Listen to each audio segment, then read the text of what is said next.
كما قالها الملك محمد السادس على فوز المنتخب المغربي.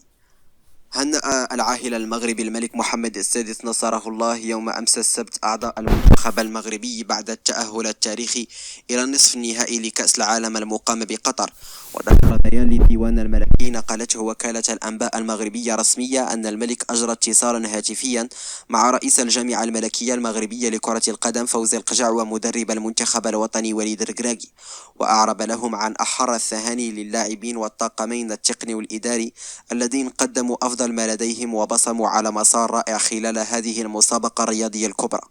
وأشار الملك وفق البيان بالأداء التاريخي لأعضاء المنتخب الوطني الذين كانوا في مستوى طموحات وتطلعات الجمهور المغربي العريض الذي يشجعهم بالمغرب وفي قطر وفي جميع أنحاء العالم.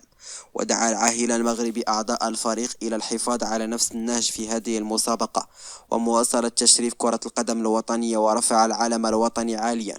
وبلغ المنتخب المغربي لكرة القدم الدور نصف النهائي لمونديال قطر 2022 للمرة الأولى في تاريخه، ليصبح بتغلبه على البرتغال أول بلد عربي وإفريقي يبلغ هذا الدور في نهائيات كأس العالم.